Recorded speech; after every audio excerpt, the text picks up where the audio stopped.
Olá, pessoal! Nessa aula a gente vai aprender a diferenciar classes e objetos, dois conceitos fundamentais da programação OO. Bom, a gente viu até agora que na programação orientada a objetos, no paradigma orientado a objetos, a gente considera que tudo é um objeto. Então a gente viu, por exemplo, um MP3 player. Eu até comentei que a gente pode imaginar o display como sendo o container de atributos que aquele objeto possui, ou seja, os dados e propriedades, e os métodos, fazendo analogia aqui, como se fossem os botões, onde a gente vai executar ações e definir o comportamento do objeto em termos de funções. Da mesma forma, de forma análoga, a gente especificou um objeto conta bancária que tinha um número aqui específico, um saldo, os atributos, né, dados e propriedades, bem como os métodos com as suas funções debitar e creditar. Pois bem, o fato é que, na prática, os objetos eles pertencem a um determinado tipo, ou seja, a uma classe de objetos. E esses atributos e métodos, eles formam uma estrutura comum que todos os objetos de um dado tipo, de uma mesma classe, devem possuir. Como assim? Vou pegar um exemplo aqui de automóveis, né? Que é classe automóvel. O que é que esses automóveis têm em comum? A gente pode considerar que cada um desses carros aqui é um objeto. O que é que eles de fato têm em comum? Se fizermos a mesma análise que a gente fez até então, em termos de atributos e métodos, a gente vai perceber que a estrutura de atributos e métodos ela é válida para todos os objetos da mesma classe. Nesse caso específico, eu posso pensar que um automóvel e considerar que um automóvel tem a quilometragem, a cor, o modelo, dentre outros atributos que vai depender do contexto do sistema. Como também ele possui alguns métodos, acelerar, frear, que dizem respeito a ações que um determinado carro, ou que todos os carros daquela classe, daquele tipo, podem executar. Então, na prática, a gente, de novo, mapeia um conceito concreto em termos de atributos e métodos. Esses atributos e métodos, eles são válidos para todos os objetos da classe que você está considerando. Eles deveriam ser válidos. Então, pegando esse exemplo aqui, esse carro daqui, que possui como quilometragem 10 quilômetros, a cor branca e o modelo é Gol, ele é apenas um objeto daquela classe, daquele tipo. É muito comum você ver essa palavra aqui, instância, que significa dizer que esse objeto é apenas um exemplar daquele tipo, daquela classe. Instância de uma classe é sinônimo de objeto. Então eu posso, do mesmo jeito que eu tenho aqui o Go, eu posso ter vários outros objetos do tipo carro, da classe carro, ou automóvel, melhor dizendo, que possuem as mesmas características, ou seja, os mesmos atributos, e possuem também os mesmos comportamentos, os mesmos métodos. Então a gente pode fazer essa figura aqui, deixa mais claro que na classe automóvel eu tenho a minha estrutura básica de atributos e métodos.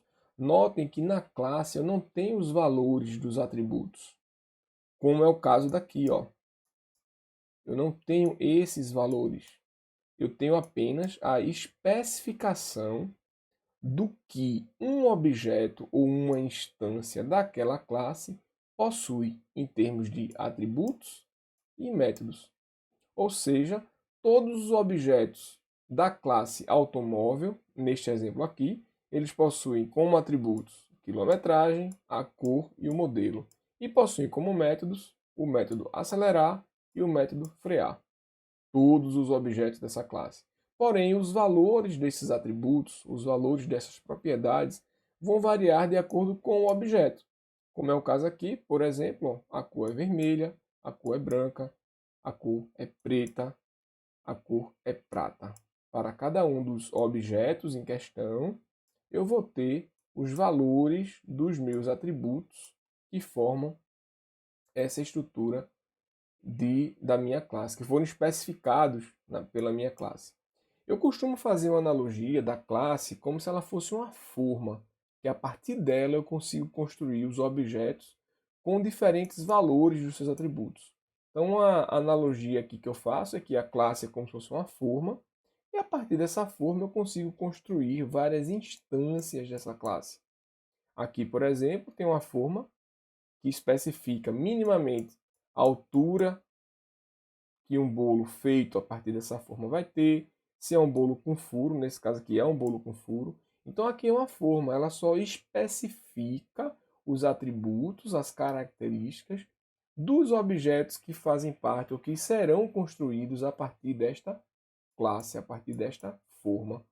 E as instâncias, nesse caso aqui, são diferentes bolos com recheios e coberturas diferentes, mas que foram criados a partir da mesma forma, da mesma classe. Eles possuem características similares, tem um furo, o diâmetro desse furo é o mesmo, a altura do bolo é a mesma e por aí vai. Tá? Então essa é uma analogia que eu faço que pode facilitar a nossa vida para diferenciar classe de objetos. Tentando resumir aqui, a gente pode afirmar que classe representa um conjunto de objetos com características afins. Uma classe, ela especifica o comportamento dos objetos através dos métodos, é o que a gente já tem visto até então. E quais são os estados que ele é capaz de manter? Que no caso são as propriedades, são os dados, ou seja, os atributos. Então toda classe especifica os objetos aos quais ela se refere a partir da especificação dos métodos e atributos. Ou seja, em termos de linguagem de programação, a gente costuma dizer, no caso de Java, a gente vai ver isso com mais detalhes, que uma classe define um tipo na linguagem. Eu posso criar um tipo automóvel, um tipo conta, e por aí vai. A gente pode criar diversos tipos na linguagem, que são classes de objetos, né?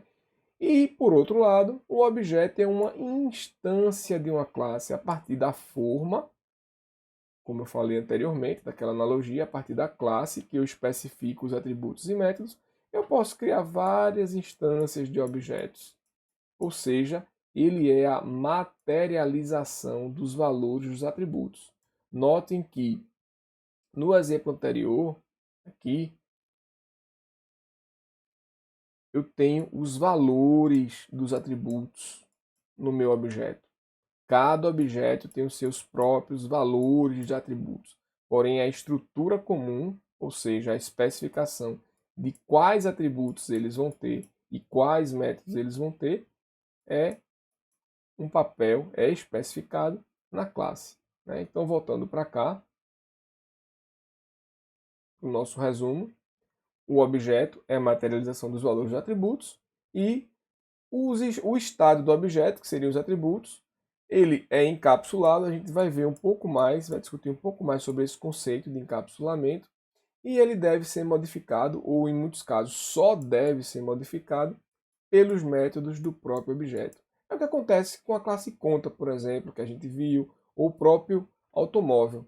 Né? O método acelerar, a partir do momento que eu acelero, que eu ando com o carro, a minha quilometragem vai ser alterada. A partir do momento que eu invoco o método debitar da conta, o valor do saldo da conta vai ser modificado. É exatamente isso que eu estou querendo dizer com essa afirmação. Que o estado do objeto é encapsulado, ou seja, ele está lá no objeto, e deve ser modificado pelos métodos do próprio objeto. Em geral, há exceções, mas em geral é isso que a gente busca. Tá? Bom, eu acho que com isso a gente consegue diferenciar muito bem o que é uma classe e um objeto. A gente vai ver esses conceitos usando a linguagem Java, vai ver como é que se define uma classe, como é que se define um objeto, como é que se invoca métodos de um determinado objeto e etc. Tá bom?